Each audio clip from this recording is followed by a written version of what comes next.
Doctor साहब, आज Toshakhana case में बानी पीटीआई और उनकी अहलिया को 14-14 साल कैद की सजा सुना दी गई है। उनके खिलाफ जो फैसले आ रहे हैं, इसका सियासी मुस्तकबिल क्या होगा? फैसलों का सियासी मुस्तकबिल तो अदालतों में जो है चैलेंज होंगे। अभी और भी फैसले आ सकते हैं और वो फिर हाई कोर्ट में चैलेंज होंगे, सुप्रीम कोर्ट में चैलेंज होंगे। और बस उसमें ये है कि ये डबल जेपटी हो गई कि वो नाहल जहलियत और उनको एक सज़ा तो कल हुई थी, आज वो ज़्यादा हो गई। जी। और उनको जो है वो कोई 1 अरब मेरे ख्याल से 57 या 37 का इतने करोड़ रुपए का उनको जो है वो जुर्माना भरना है। वो जुर्माना भरें तो पाकिस्तान का कर्जा उतर जाए। खान साहब के जुर्माना भरने से इतना सारा पैसा।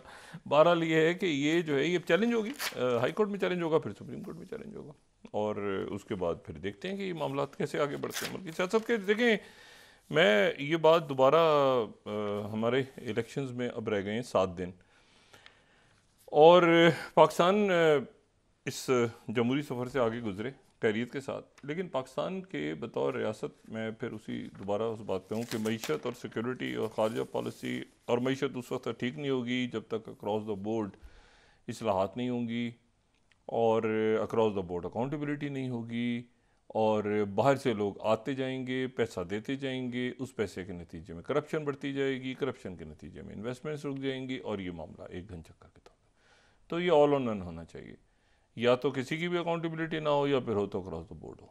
और जाहिर है कि आप माशरे से बिल्कुल जड़ से तो नहीं ख़त्म कर सकते कि सारे लोग भाग जाएं यहाँ से, लेकिन ये है कि करप्शन, लेकिन ये है कि उसका एक ख़ास मेयार ज़रूर होना चाहिए और पोलिटिकल इंजीनियरिंग के लिए उसको इस्तेमाल नहीं होना चाहिए। भाई ये 4-5 नुकात हैं, ये होंगे तो मुल्क आगे हमें इंशाल्लाह जाएगा।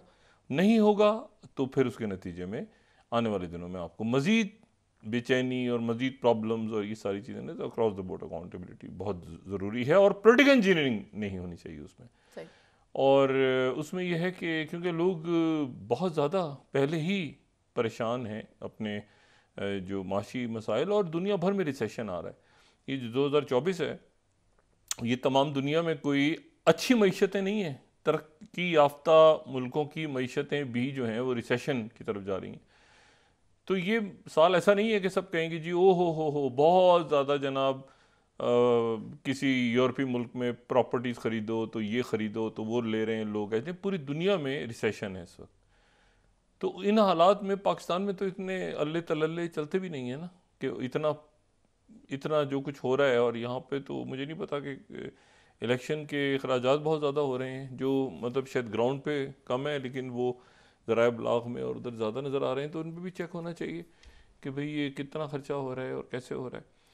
बहरहाल खैरियत से बखैर खूबी अल्लाह करे इलेक्शंस में लोग वोट डालें और अपने नुमाइंदों को चुनें और काबीना जो है वो जो भी हुकूमत बने वो छोटी हुकूमत बने, उनको सीट्स इतनी आनी चाहिए हर जमात के पास के वो जमात जो है वो बहुत ज़्यादा आज़ाद अरकान की ख़रीदो फरोख्त, या ये है कि बहुत ज़्यादा इत्तेहादियों के साथ एक बहुत बड़ी हुकूमत ना बने।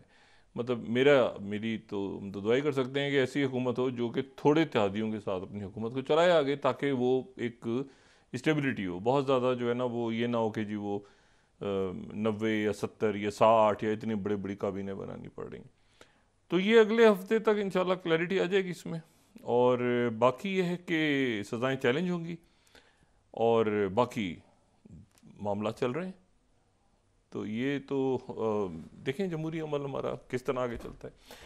अच्छा, ये तारीख़ी लम्हात जो मैं बार बार कह रहा हूँ ना कि ये तारीख़ी, ये एक होता है ना कि कभी कभी आप कहते हैं, वही एक पुरानी बात है, उसको अक्सर लोग दोहराते रहते हैं कि कभी कभी ऐसा होता है कि कई दहाइयों तक कोई बड़ा वाक़या नहीं होता, और कभी कभी ऐसा होता है कि 1-2 साल के अंदर बड़े वाक़यात हो रहे होते हैं। तो ये वो 2-3-4 साल हैं कि जिसके अंदर आपको बड़े वाक़यात होते नजर आएंगे। भारत चीन, ताइवान, अफ़गानिस्तान का विड्रॉल, यूक्रेन, ये मगरबी एशिया या मशरिक़ वस्ता, ईरान, अमेरिका, यूरोप के अंदर इलेक्शंस, जंगें भी, इंतखाबात भी, तनाव भी, मईशतें भी, नए ब्लॉक्स भी, नए इत्तेहाद भी। तो ये जो है ना एक अजब तरफ जो है वो दुनिया इस वक्त जा रही है। तो उसमें जो है वो बाकी मामला सारे फ़रोई मामलात हो जाते हैं। छोटी रियासतें ज़्यादा उसमें उनकी जो पॉलिसीज़ हैं वो ज़्यादा, क्योंकि वो लॉन्ग टर्म जो है उसके असरात होते हैं आपकी सिक्योरिटी पे और आपके जो मईशत है और बाकी सारे मामलात हैं।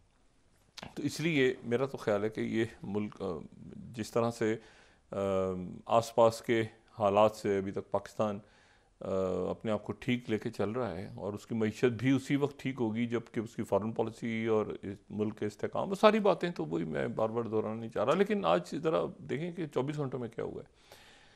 24 घंटों में ये हुआ है कि एक तो जो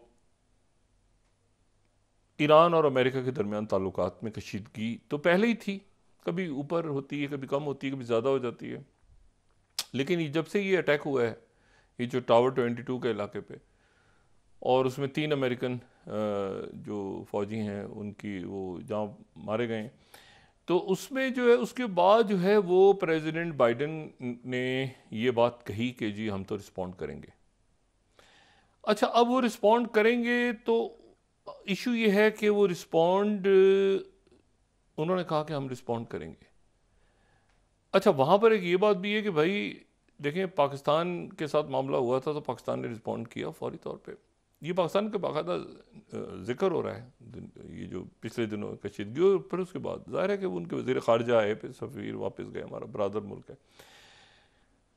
लेकिन ये है कि पाकिस्तान ने रिस्पॉन्ड किया फौरी। अब ये अमेरिका के लिए एक इशू है कि वो जो 3 उनके ट्रूप्स वहाँ पे मारे गए हैं, तो उनके लिए वो कैसे, अच्छा एक गैर मुतवक्को तौर पे जो जो कताइब हिज़्बुल्लाह है, जो कि वो हिज़्बुल्लाह जो कि इराक़ में फ़ाल है। अच्छा, ये उन्होंने ये कहा है कि हम जो है वो तमाम अपने ऑपरेशंस को बंद कर रहे हैं। ये बड़ा गैर, मतलब इसको यानी गैर मामूली उनकी तरफ से एक ऐलान हुआ है कि हम तमाम जो अपने ऑपरेशंस हैं उनको हम इराक़ में जो अमेरिका के ख़िलाफ़, तो उनको हम बंद कर रहे हैं। और ये जो है अलमदाइन टीवी जो ज़ाहिर है कि इराक़ में जो ईरान की साइड पे जो है उनका मौक़िफ़ पेश करता है, तो ये अलमदाइन टीवी ने ये कहा कि Iraqi Hezbollah suspends operation against United States और our brothers in the axis of resistance जो है specially in Iran do not know the specifics of our jihadist work and they have repeatedly declare opposition to our escalation against US forces in Iraq and Syria. अच्छा, यानी Iran ने तो पहले भी अपने आप को डिस्टेंस किया था इस वाक़े से, उन्होंने तरदीद की थी कि हमारा ये इस वाक़े से ताल्लुक़ नहीं है, लेकिन अब इन्होंने कताइब हिज़्बुल्लाह ने कर दिया। कताइब हिज़्बुल्लाह के बारे में मैं आपको सिर्फ एक बात ये बताऊं कि ये जो है इसका हिज़्बुल्लाह से कोई ताल्लुक़, जो लिबनान की हिज़्बुल्लाह सैयद हसन नसरुल्लाह वाली से इसका कोई ताल्लुक़ नहीं है। नाम बज़ाहिर ऐसे लगता है कि ये जैसे जो लिबनान की हिज़्बुल्लाह है उसके साथ ताल्लुक़ है, उसके साथ इसका ताल्लुक़ नहीं है कताइब हिज़्बुल्लाह का। इसके जो इसको जो कायम किया था कताइब हिज़्बुल्लाह को, ये कायम किया था जमाल जाफ़र इब्राहीम, जमाल जाफ़र इब्राहीम। अच्छा, जो जमाल जाफ़र इब्राहीम है वो 2003 से तकरीबन ये बहुत फ़ाल है इराक़ में, ठीक है। और ये जो जमाल जाफ़र रहीम है, इनको दुनिया जानती है अबू मेहदी अल मुहंदस के नाम से। ये वो अबू मेहदी मुहंदस हैं जो कासिम सुलेमान, जनरल कासिम सुलेमानी के साथ जो बगदाद एयरपोर्ट के बाहर जो ड्रोन अटैक हुआ था, तो उसमें ये साथ थे जनरल कासिम सुलेमानी के। तो ये जो अबू मेहदी मुहंदस हैं जो उनके साथ थे, जो कि उसी में जो हिट हुए साथ उनके, तो अबू मेहदी मुहंदस उनकी कुनियत है, ठीक है ना। उनका जो नाम है वो जमाल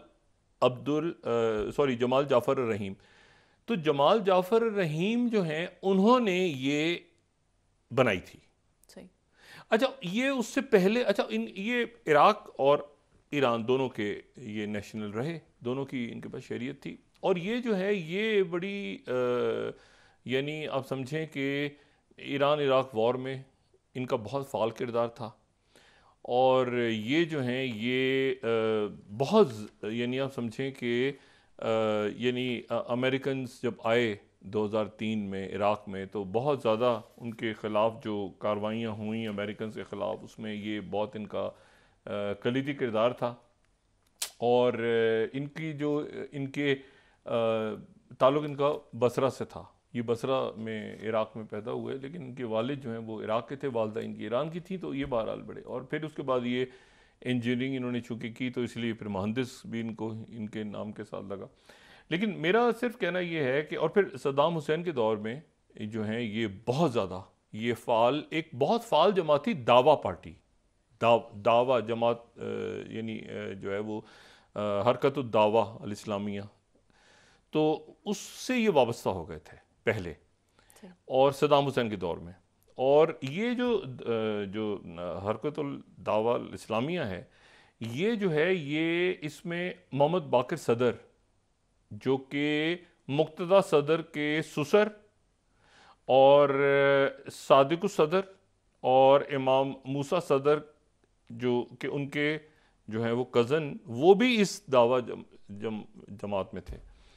और ये जो जमात है ये बहुत फ़ाल रही, क्योंकि जब अहले तशय्युअ के ऊपर मज़ालिम ढाए जा रहे थे सद्दाम हुसैन की तरफ से, तो ये जमात एक्टिव हुई। फिर उसके बाद ये जमात ज़ाहिर है कि कुछ लोग लिबनान चले गए, कुछ लोग इधर, तो ये जो ईरान के साथ इनका बड़ा एक करीबी, अब ये जो हैं ये वहाँ पर फ़ाल रहे। और बल्कि बड़ी अजीब सी सूरत ये बन गई कि वहाँ पर ना सिर्फ ये कि फ़ाल रहे, बल्कि वहाँ पर जब 2003 के बाद अमेरिकन्स आए वहाँ पे और नई हुकूमत बन गई 2005 में, तो ये जो हैं ये वहाँ पर इब्राहिम जाफरी जो वज़ीर आज़म थे, ये उनके मुशीर बन गए। ये मुशीर बन गए। अच्छा, अमेरिकन्स को वांटेड थे, ये मुशीर बन गए। कुछ दिनों के बाद अमेरिकन्स ने कहा ये जो, अच्छा वो अमेरिकन मिल रहे हैं, सलाम तो हो रही है, ये क्या हाल है, कैसे?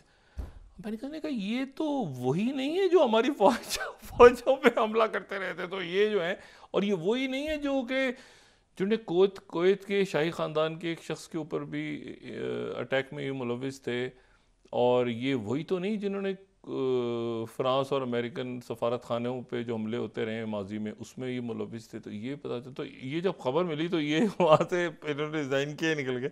तो ये जो है ना, ये अब अमेरिका ने फिर इनको हिट किया 2020 में जो हुआ था 3 जनवरी 2020 जनरल कासिम सुलेमानी के साथ। तो ये कतायब हिज़्बुल्लाह है। अच्छा, अब जो कतायब हिज़्बुल्लाह है उसका ताल्लुक हिज़्बुल्लाह से नहीं है, ये ध्यान में रखें। तो ये अलग से ये अपने जो फैसले हैं, अच्छा अब इन्होंने जो आज ऐलान हुआ तो उसमें इन्होंने कहा कि ईरान से अलग हम फैसले करते हैं। ये जो फैसला हुआ था कि अमेरिका के ऊपर हिट करना है, इन्होंने कोई, आप समझे ना कि कोई 106 हमले हुए हैं अमेरिकन बेसिस पे, अमेरिकन जो मौजूद हैं मिडल ईस्ट के अंदर, और ये गज़ा जंग के दौरान। तो लेकिन ये कि वो हमेशा होता था, वो एयर डिफेंस वहाँ से एक्टिव होती थी, वो इधर उधर, लेकिन ये पहली दफ़ा डेथ्स हो गई। अब जनाब ये हुआ कि इन्होंने ऐलान कर दिया कि भाई हमारा तो, पहली बात तो ये कि ईरान ने हमसे कहा है और इराक़ ने कहा है। इराक़ काफ़ी अरसे से वहाँ पे जो उनके वज़ीर आज़म हैं जो शेख सुदानी हैं, उन्होंने काफ़ी दफ़ा ये कहा कि ये अपनी कार्रवाइयाँ बंद करें, क्योंकि इनसे पूछते थे कि भाई आप कर रहे हैं, तो कहते थे हम नहीं कर रहे, तो ये कर रहे हैं। तो वो बहरहाल बहुत सारे ग्रुप्स, अभी इराक़ इतना स्टेबल नहीं है पोलिटिकली, वहाँ पर मुख्तलिफ ग्रुप एक्टिव हैं।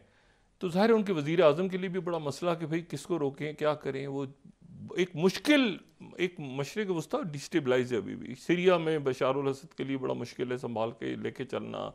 मतलब मुल्क इस वक्त अपने आप को संभाल रहे हैं, रियासतें संभाल रही हैं, जो मैंने बात की ना, उनके बड़े इशूज़ हैं। तो उसमें यह है कि बहरहाल ये अब उनकी तरफ से, ईरान ने भी कहा कि भाई हमारी तरफ से तो ये हमने तो नहीं करवाया, इन्होंने भी कह दिया हमने नहीं करवाया। अब उधर बाइडेन साहब ऐलान कर चुके थे पहले ही कि हम तो बदला लेंगे, या हम तो रिस्पॉन्ड करेंगे, बदला तो नहीं, हम रिस्पॉन्ड करेंगे। तो अब जो है वो कहीं रशिया और चाइना की तरफ से और बाकी अरब मुल्कों की तरफ से ये मैसेज जा रहा है कि भाई आप ज़रा होल्ड करें। उसकी वजह यह है कि इस वक्त आप रिस्पॉन्ड करेंगे तो उसके नतीजे में ये जो मामलात हैं मज़ीद ख़राब हो जाएंगे, ठीक है। और स्पॉयलर्स दरमियान में हैं, और ख़ास तौर पे वो स्पॉयलर जो कि इस वक्त इसराइल में मौजूद हैं और जो दाएँ बाजू की हुकूमत वहाँ मौजूद है। वो चाहते हैं कि ये मामलात किसी और तरफ निकल जाएँ, और वो जो फ़लस्तीनी रियासत की तरफ मामलात बढ़ रहे हैं आगे, वो बढ़ते बढ़ते रुक जाएँ।